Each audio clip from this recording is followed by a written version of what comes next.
what has changed, or what have you seen positive changes since the last time you were kind of in this world of crypto? I think nothing. Nope. All right, welcome to Web3 and Waffles, Abril. This is episode 3, and we actually have waffles this time. Yes. First episode we had waffles. Second episode, no waffles. Third episode, we're back with waffles at Modular Summit, so thank God that I have waffles with this. Your choice. This is like brown sugar. Let me see. And it's a little slightly burnt. I didn't make the waffle. Okay, I think I will take this. Yeah, it's got more, and then, oh wow, they're like melted together. Okay. Oh, perfect. Well, there you go.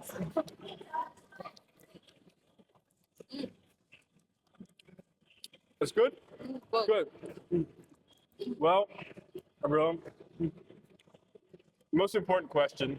I have a running inside joke in my head about you. Is that you're like always at a WeWork.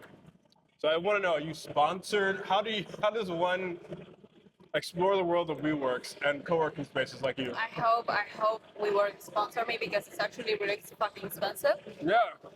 But I would say I've been nomading for a while.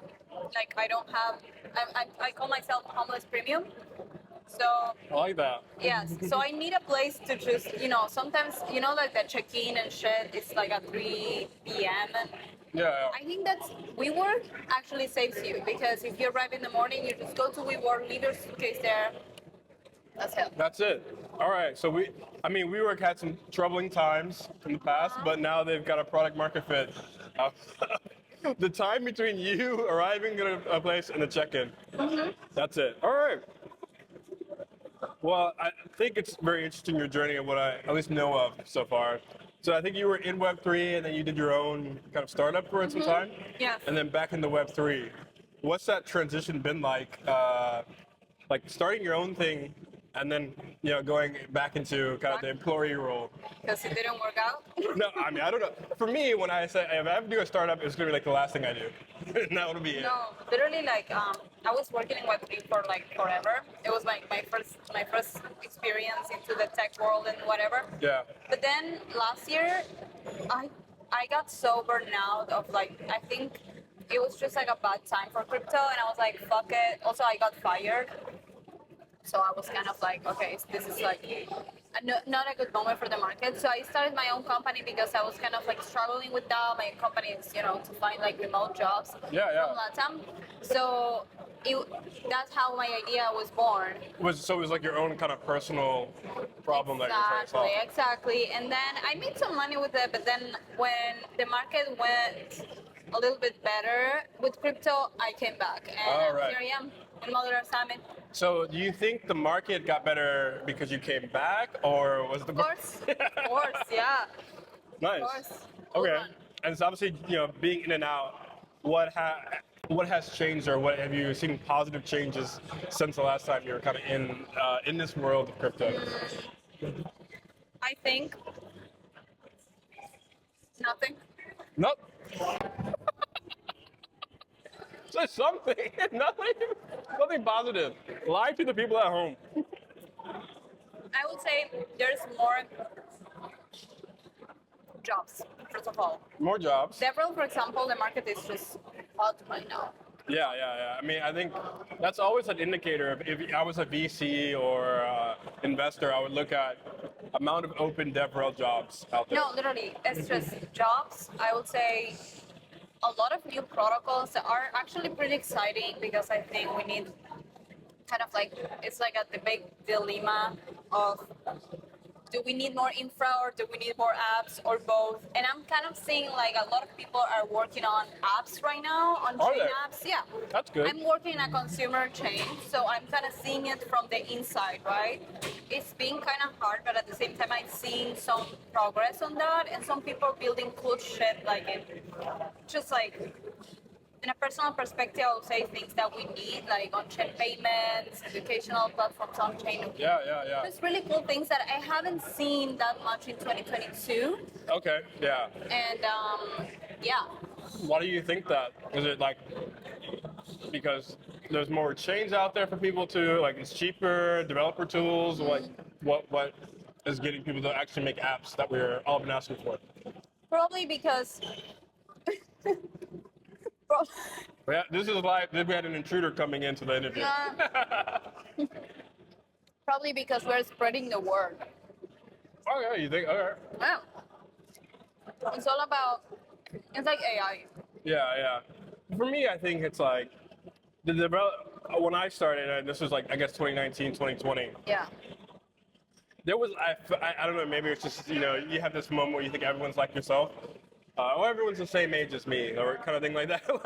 And then it's like, but at that time, it felt like there was a huge influx of developers because NFTs started, blowing up and all of that. And then there was a whole bunch of like ways to skill developers and stuff like that as well. And I don't know, do you feel like that kind of excitement is No, yeah, back? of course, or? no. And I'm seeing, like, for example, in Latin America, I feel like a lot of developers, like traditional devs, like web devs, are switching to Web3, and that's like a huge thing because they're actually building things, right? Like, we need them. And part of that, I think, is first of all, the crypto industry gives you more money than other industries, and other thing is they don't judge you. Like, I feel like I haven't even finished high school, and before this I was working as a developer. No one ever asked me, hey, do you have a degree? Yeah. And so I No feel PhD. like there are more opportunities to build in this industry, and because of that we can bring more people, more like really fucking talented people to build on chain. Yeah. And I feel like, as I said before, we're spreading the word. Like, it's kind of like AI like 4 years ago. Who the fuck was talking about AI like in the scale as now? Yeah. No I mean, one. it was small conferences. It was like, a small conference, but not like now. Yeah, Now yeah, it's like part of our daily. Like, I use ChatGPT every fucking day. Like, I mean, do you use your crypto wallet every day as well? Of course, Yeah. exactly. No, yeah, literally. Otherwise, I don't know how I would be here because Argentinian pesos are fucked up. Yeah. Oh yeah, I mean that's interesting. I mean, I think I want to ask you about that too, like with LATAM and things like that. Like, obviously, I think that's a huge market for product market fit or actual users of apps. So how when you come to like a conference like this and people are talking about topics, how connected or how disconnected they are to the real users that are out there building, like using maybe protocols that we're talking about, but not in the ways that maybe we are thinking I about. would say for a company perspective, I would say a lot of chains don't really know what's going on in LATAM. They don't know the real value of blockchain there. And I think they're trying to focus where the money is. Of course, in LATAM, we have a huge problem. We have talented people building cool things, Yeah. but we don't have the money, we don't have liquidity or investment. VC raising is just very, very hard for some companies. And so I would say for a company perspective, it's really difficult to reach the region because not every company is focusing on global south, especially chains. Yeah, sure. Like, tell me one chain that is like really big in LATAM. The only one that I kind of feel like is the biggest community right now is Ethereum, of course. Okay. I heard And then- Tron was big. Tron, but yeah. Tron, I use USDT in Tron. It's Yeah. really big, but not the community itself. It's just more the usability. I don't know for what reason, but it's just because finance is really big in LATAM in general. We Yeah. cannot use Coinbase, and because of that, we use kind of a USDT. Okay, makes sense. Yeah. And if you were, I mean, let's say I was a protocol and I was like, okay, I saw Abril, she's talking about LATAM, we got to get there, that's where it's at. Like, what would it be, and not to sell any free consulting hours here, but what would be like a good strategy, a general like word of advice? Well, it's just like, oh, we'll translate everything into Spanish and Portuguese and hope that's enough, or like what is actually gonna help people get sticky or get users and developers in that? I would say hire people from the countries that you want to, go in. For example, if you want to take over Brazil, Yeah. you need to hire people who can speak Portuguese and who can be able to be there and like kind of understand the market as well. Because if you hire a white dude Yeah. to speak, I mean, there's so many white dudes out there, like, though. So. about the problems in economic problems in Latin America, fuck that, right? Yeah. No one is gonna connect with the person who is behind that. And so if you have someone advocating your chain, let's say, your protocol in the region and explaining the use cases, and also, build just like really cool team, have good ambassadors, and of course educational content in the language, because we have right now a lack of resources on that. I feel like when I started to learn Solidity, I didn't know English that much. It was super hard for me to understand. Okay. And so I was like so lost because there's no good content in Spanish, just No, a little it's. bit. I mean, it's not that much great content out there. I mean, it's slowly more and more, but yeah, I can imagine with a language barrier as well. That's even extra hard. Yeah. Okay. I mean, I've seen some protocols that do really good jobs of like maybe having events or I won't shout out any particular protocols, but yeah, they do like we have ambassadors in Africa or we have ambassadors there. Maybe they're not full-time employees or anything like that. So like, they send some swag to people. Maybe they go there and have an academy or a boot camp or something like that. Is that like do you think those are like good things, or is it kind of important to have someone kind of permanently there, actually involved in the protocol? I feel like you need to have someone involved more like long term. Yeah. Yeah. Because you're giving more trust to the community, So what I did in my personal, in my case is I didn't build a community, but I was constantly creating content, resources to learn Solidity and stuff in Spanish. Oh, well, that's good. And I was like constantly doing it, right? Now I kind of stopped because I'm just working with a bunch of like worldwide people. I cannot only speak Spanish, but you can start if you want to advocate for LATAM. You should create content in Spanish and like kind of like advocate long term, not only just like this month and next month. No, like what I mean. And I feel there's a lack of that. And I think the person who is gonna do that is gonna win a lot of, I would say, I don't know, you can really, I just got like thousands of followers when I was creating Solidity resources. Yeah, I mean, it's so easy. And now that We're getting a live photo here too, this is good. Hold it up more. Yeah, I'm hoping that's an official photographer and not just a collector of photos. Yeah? We'll see. Yeah. But yeah, that's my take on that. Awesome. And is there like any like local teams, like startups in LATAM that maybe aren't getting the attention that they maybe deserve on the global scale that you could shout out maybe or something? So there's really cool, it's more like payments apps related, like fintech. Yeah, okay. There's this app called Lemon Cash. Lemon Cash. I don't know if you heard about that. No.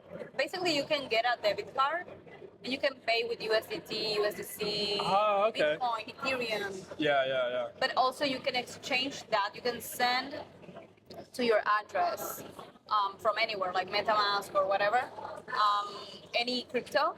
Okay. And you can change it to Argentinian pesos.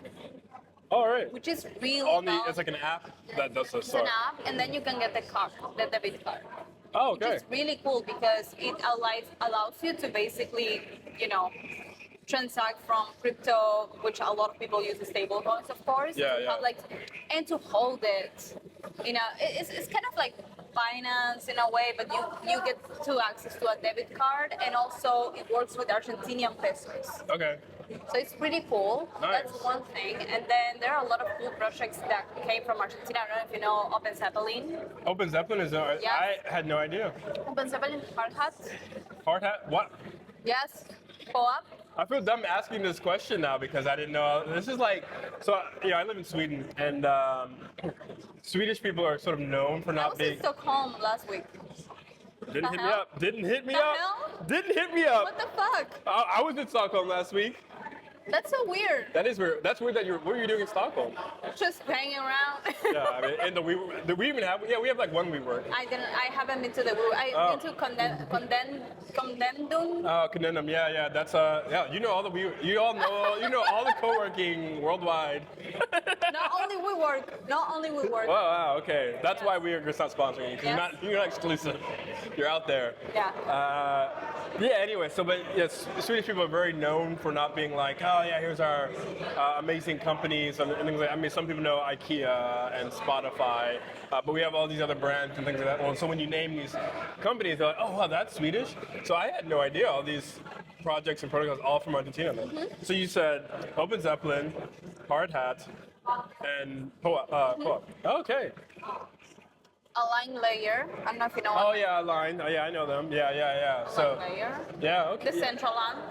Sandbox. Wow. So why are we here in Brussels? To be honest, Buenos Aires is way better, way more fun, way more safe. Okay. Yeah, maybe safety. But they have good waffles. Yeah, maybe we're just here for the waffles. Yeah. Happens. Cool. I mean, I guess, and then in your current role, what have you sort of seen in terms of, like, when you're engaging developers, what are they sort of either looking for apps-wise? Like, what are the things that you feel maybe either lacking or being able to provide to developers of, like, building this new consumers experiences? I think that's the problem. I think developers are not really building consumer apps, and I don't know. I feel like it's more an investment problem. That's why at Morph we have a lot of programs, like grants program, but it's not the basic grants program that we give you money, then we forget about you See completely. you later. Yeah. It's more about like an accelerator kind of thing that we give you money, we invest in you, we believe in you and your project, but then we help you to connect with with multiple ecosystems. Nice. We support you long term. You're part of like a venture studio. It's kind of like YC in a way. Oh, right. Okay.